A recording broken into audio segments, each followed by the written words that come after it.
एएआईबी की जो टीम है वो पहुंच गई है और उनके अधिकारी की तरफ से ये जानकारी दी जा रही है कि आज जांच का दूसरा दिन है। हालांकि अब उस पूरी क्रैश साइट से मलबे को हटाने का काम भी शुरू हो रहा है, क्योंकि जो महत्वपूर्ण एविडेंस है उन सबको कलेक्ट वहां से किया गया है। लेकिन अभी बताया जा रहा है कि एएआईबी की टीम जो है, जो क्रैश साइट पर पहुंची है, उसकी तरफ से कहा गया है कि हमारी जांच अभी चल रही है, हमारी जांच का दूसरा दिन है।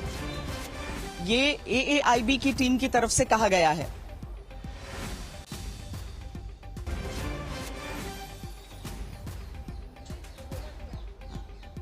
ब्रिजेश दोषी हमारे साथ इस पूरी खबर पर जुड़े हैं। ब्रिजेश बताएं। ब्रिजेश, चूंकि ऐसा लग रहा था, ऐसे इंडिकेशंस आ रहे थे कि वहां से अब क्रैश साइट से मलबे को हटाने का काम शुरू होगा, लेकिन क्या वहां पर एएआईबी की टीम जो वहां पर जो जांच की बात कर रही है, वो किस चीज पर फोकस जांच है इस समय?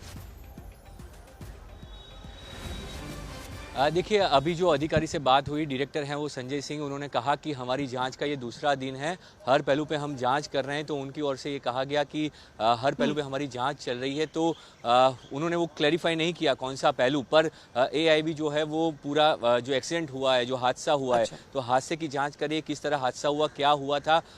एक तरफ जो सर्च ऑपरेशन था ब्लैक बॉक्स को लेकर और ट्रैकर को लेकर, वो भी चल रहा था, वो कल खत्म हो गया। उसके बाद अब जो है दूसरी जाँच हो रही है, हादसा कैसे हुआ वो जानने की कोशिश जो है वहां पे की जा रही है। तो एआईबी की टीम आज जांच के लिए दूसरे दिन जो है साइट पे पहुंची और 3 अधिकारी थे उसके अंदर, वो यहां पे पहुंचे हैं। अब वो आज जो है पूरे दिन यहां पे सर्च करेंगे। साथ ही जिस तरह से एनडीआरएफ और आर्म फोर्सेस कल भी थे, वैसे भी आज भी जो है धीरे धीरे वो भी पहुंच रहे हैं, तो वो भी यहाँ पे मौजूद रहेंगे। और जो मलबा है हटाने की काम की जो कार्रवाई है वो भी होगी दिन शुरू होते ही। तो धीरे धीरे सब लोग आना शुरू हुए और उसके बाद मलबा हटाने की भी कार्रवाई शुरू हो जाएगी। ठीक है, जो जैसा हम बता रहे हैं, मल्टी एजेंसीज हैं तो सबका अपना अपना एरिया है, किसी भी चीज को वो छोड़ना नहीं चाह रहे हैं। और दूसरी जांच जो यहाँ पर चल रही है, विद्या भी हमारे साथ है। विद्या, ये जो डीएनए सैंपलिंग चल रहा है, आज क्या उम्मीद है कि सारे रिलेटिव्स आज पहुंच जाएंगे? टाइम लगेगा, क्योंकि बहुत सारे जो लोग हैं, खासतौर से अगर आप देखें, बहुत सारे विक्टिम्स यूके के थे, इंडियन ओरिजिन के भी काफी थे और कुछ लोग बाहर से भी थे। तो वो लोग कहाँ से आएंगे, कब आएंगे, इसकी जानकारी इनके पास नहीं है। तो इनका यही कहना है कि थोड़ा सा समय और लगेगा, इसीलिए अभी सेंटर ओपन रखा है, क्लोज नहीं हुआ है, अभी और चलेगा जब तक सारे लोग थे जिनका इन्वॉल्वमेंट था इसमें, उनकी सैंपलिंग नहीं हो जाती। उसके अलावा जो अच्छी बात है कि कुछ लोगों का डिस्चार्ज शुरू हो गया है, जो लोग अंदर एडमिटेड थे, जो घायल थे, उनका डिस्चार्ज शुरू हो गया है, तो वो घर जाने की प्रक्रिया शुरू हो गई है।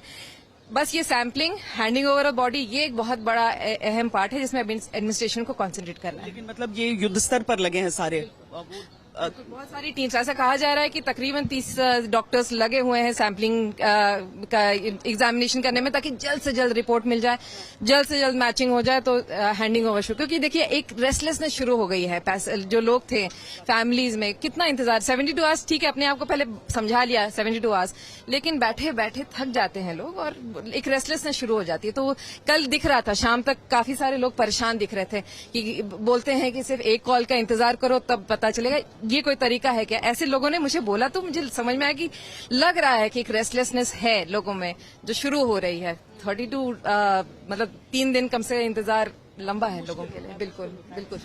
आप बने रहिएगा, हम और जानकारियों के लिए आपके पास आते हैं। लेकिन जो 2 जांच की बात हम कर रहे हैं, एक तरफ डीएनए जांच जिसके सैंपल्स का मिलान होना है, दूसरी तरफ जो विमान हादसे की जांच चल रही है। अब विमान हादसे की जो जांच है उसको आप इस हिसाब से समझिए कि अंतर्राष्ट्रीय एजेंसीज भी ऐसी होती हैं जिसके साथ आप जुड़े होते हैं। कोई भी देश किसी अंतर्राष्ट्रीय सिविल एविएशन एजेंसी से जुड़ा होता है और जब भी इस तरह का कोई एक हादसा होता है तो उसके बारे में पता लगाना अंतर्राष्ट्रीय हित में होता है।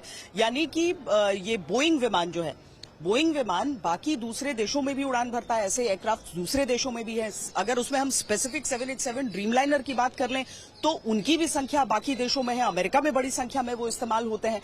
तो अगर कोई हादसा किसी तकनीकी खराबी की वजह से हुआ है तो उसके बारे में जो जांच है वो आवश्यक है, ताकि आगे किसी भी तरीके से ऐसा हादसा न हो। और अगर विमान के भीतर कोई इनहेरेंट इस तरह की दिक्कत हो तो उसको सुधार की गुंजाइश उसमें रहती है। इसीलिए अंतर्राष्ट्रीय एजेंसियां इसमें सक्रिय होती हैं। हमेशा। दूसरी चीज भारत इसे इस हिसाब से देख लेना चाहेगा कि कहीं कोई गलत मंशा से कुछ ऐसी छेड़छाड़ तो नहीं की गई, क्योंकि जब तक जांच नहीं होती है, जब तक ब्लैक बॉक्स का पूरा वो डेटा सामने नहीं आता है, जब तक ये पूरा उसका विश्लेषण नहीं कर लिया जाता, आप नहीं रूल आउट कर सकते कि किसी तरह की कोई छेड़छाड़ हुई हो। अब राजनीतिक तौर पर जरूर मांग हो रही है कि इसके बारे में पता किया जाए, ये जानकारी ली जाए, लेकिन देखिए सामान्य प्रक्रिया है और इसीलिए एजेंसियों का दूसरा जुड़ाव उस हिसाब से हो जाता है। मल्टी एजेंसी का इस्तेमाल इसीलिए हो रहा है क्योंकि आपको विमान सेफ्टी भी और भविष्य में ऐसा कुछ न होने पाए। अब इसमें सबसे पहले दिन से आपने देखा होगा कि मैं भी जब वहां पर दुर्घटना स्थल पर मौजूद थी तो ब्लैक बॉक्स की तलाश हो रही थी। सबसे पहले तो आपकी पहली प्रायोरिटी होती है कि लोगों को वहां से बाहर निकाल सकें। उसमें दुर्भाग्यपूर्ण ये था कि अधिकांश बॉडीज निकल रही थी, लेकिन चूंकि एक हॉस्टल पर, एक मेस पर, एक रिहायशी इलाके पर विमान क्रैश हुआ था, तो उसकी एक बड़ी चीज ये भी थी कि वहां से घायलों को निकालकर अस्पताल पहुंचाना था। तो पहला फोकस प्रशासन का यहां पर यह रहा कि लोगों को रेस्क्यू किया जाए, वहां से निकाला जाए, अस्पतालों में भेजा जाए और जो बॉडीज निकल रही हैं वहां से उन्हें हटाया जाए। देर रात तक ये काम चला और एक बार जो वहां पर जो राहत कर्मी लगे हुए थे उनकी गिनती के हिसाब से वहां पर पूरा हुआ। उन्होंने घोषित कर दिया कि अब राहत कार्य वहां पर पूर्ण है, लेकिन उसके आगे अब वहां पर ब्लैक बॉक्स ढूंढना था, जिस ब्लैक बॉक्स को 28 घंटे बाद रिकवर कर